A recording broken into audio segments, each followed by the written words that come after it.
Oi pessoal, tudo bem? Então, continuando a nossa série de grandes personalidades da história, vamos falar sobre a Imperatriz Amélia de Leuchtenberg, a segunda imperatriz do Brasil. Eu gostaria de compartilhar com vocês as impressões que eu tive ao estudar a vida de Dona Amélia de Leuchtenberg.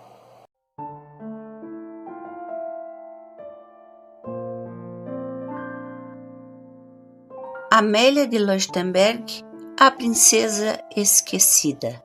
Nascida sob a égide da nobreza em 31 de julho de 1812, Dona Amélia de Leuchtenberg emergiu como uma jovem de rara beleza e estirpe. Filha de Eugênio de Beauharnais e Augusta Amélia, a sua ascendência remontava a Maximiliano José, rei da Baviera, avô materno. Após a queda de Napoleão, seu pai assumiu o título de Duque de Leuchtenberg e assim a trajetória da jovem imperatriz começou a se entrelaçar com os destinos do Brasil e de Portugal.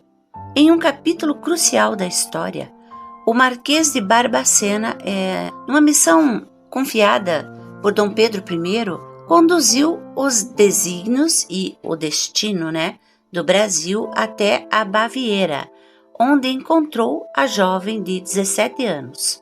Entre fogos de artifício e a simplicidade de uma cerimônia em Munique, Amélia se tornou imperatriz do Brasil em julho de 1829, unindo-se a Dom Pedro I, que contava então com 30 anos. Dizem os principais biógrafos e historiadores do Primeiro Império, como, por exemplo, Otávio Tarquínio de Souza, Pedro Calmon, Sérgio Corrêa da Costa, etc., que Dom Pedro I, se afastando da amante Dona Domitila de Castro, ficou eufórico ao ver o retrato da futura noiva. Ele não se cansava, de observar cada traço daquele rosto jovem, gracioso, em formato de coração, com olhos amendoados, olhos enormes, sobrancelhas longas e bem desenhadas, boca delicada, e os cabelos que caíam em cachos castanho-dourados. Sua figura, como uma donzela dos romances da era vitoriana, cativou não apenas o olhar do seu marido, mas também o coração da corte. A sua entrada no Brasil em janeiro de 1829 foi marcada pela graça que emanava e pela acolhida aos filhos do imperador do seu casamento anterior, com a Dona Leopoldina. Dona Amélia, além de sua notável beleza, se destacou por sua dedicação a Dom Pedro I e aos filhos dele, tornando-se uma segunda mãe. Ela imprimiu a sua presença também nos salões da corte, estabelecendo o francês como língua oficial, melhorando e refinando a culinária e a moda. Mais que uma imperatriz, ela se tornou um esteio, uma ajuda, uma verdadeira companheira para Dom Pedro I nos tempos da crise econômica e política. Após a abdicação de Dom Pedro I em favor do filho Pedro de Alcântara, a imperatriz então seguiu com ele para a Europa e deixou para trás o Brasil, um país que ela havia encantado com sua presença.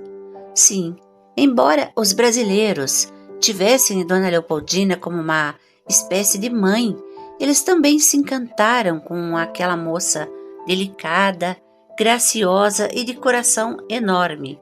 Da mesma forma que Dona Leopoldina, a Dona Amélia também se apaixonou pelo marido, pois sabemos através de retratos e descrições que Dom Pedro era um homem de boa aparência, e ela se apaixonou também pelo nosso país.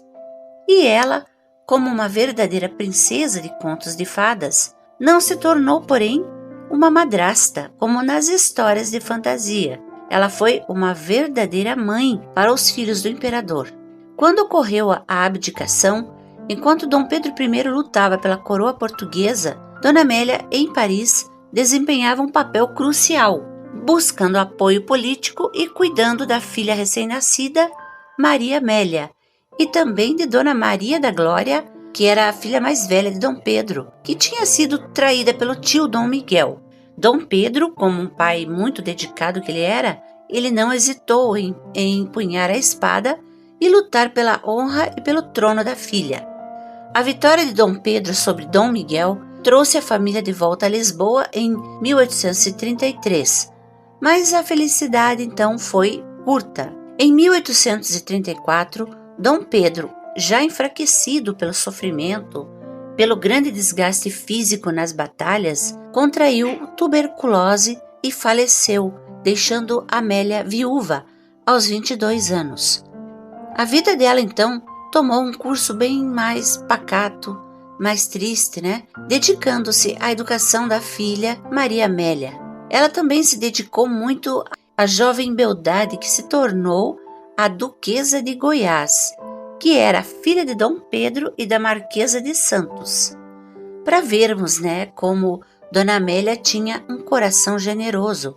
Ela se tornou uma espécie de mãe também para a filha da Marquesa, porque isso foi pedido a ela pelo marido, pouco antes que ele falecesse, que ela se tornasse tutora e cuidasse do futuro da Duquesinha de Goiás.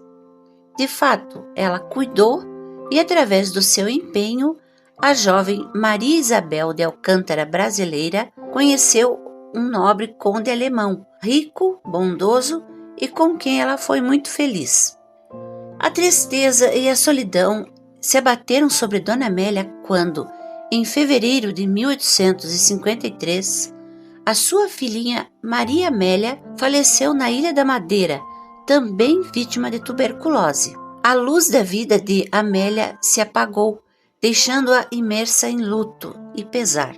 Ela abandonou a vida na corte, então, e se dedicou a obras de caridade, fundando o Hospital Princesa Dona Maria Amélia, na Ilha da Madeira.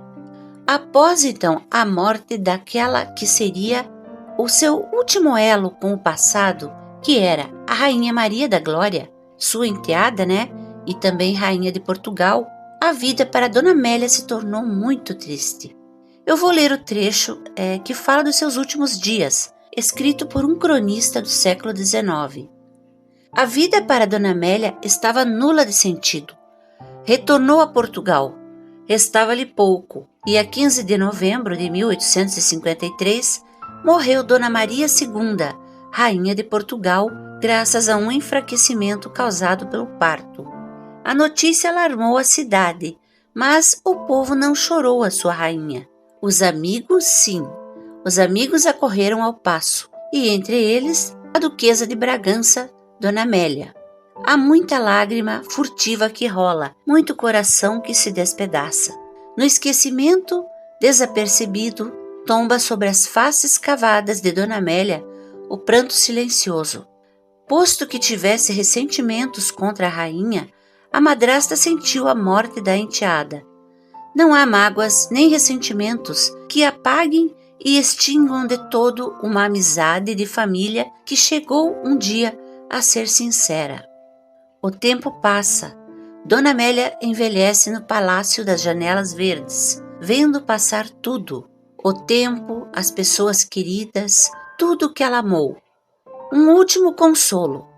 A 12 de junho de 1871, chegam a Lisboa os imperadores do Brasil. Como Dona Amélia comoveu-se em abraçar o enteado, que ela nunca mais viu desde a noite da abdicação e que deixou dormindo no bercinho. Foi então que travaram conhecimento esses dois corações dignos e nobres, puros e resignados no sofrimento e nas dores. Dona Amélia sentia, apesar de seus desenganos, um orgulho ao beber as palavras daquele que o mundo inteiro considerava e venerava como um homem de bem e que reverenciava como um sábio. Este foi o seu último consolo. E no silêncio de uma câmara no Palácio das Janelas Verdes, na noite de sexta para sábado, em 26 de janeiro de 1837, docemente, suavemente, morre de um colapso a doce Amélia de Beauharnais. Eu sempre fico comovida ao ler sobre essa grande princesa, e imperatriz do Brasil, que também, da sua maneira, ao seu modo, foi tão importante na nossa história quanto Dona Leopoldina. embora ela tenha vivido aqui bem menos. Porém, a sua personalidade doce e gentil, sua dedicação à família, o seu amor incondicional a todos os filhos de Dom Pedro, sim, Dona Amélia de Leuchtenberg foi uma mulher excepcional. Vocês já ouviram falar dessa imperatriz? Há muito poucos livros que falam dela, mas eu vou deixar aqui nos cards e no comentário fixado os melhores, para todos aqueles que tiverem curiosidade. E aqui ficamos. Espero que tenham gostado e até o próximo vídeo. Tchau!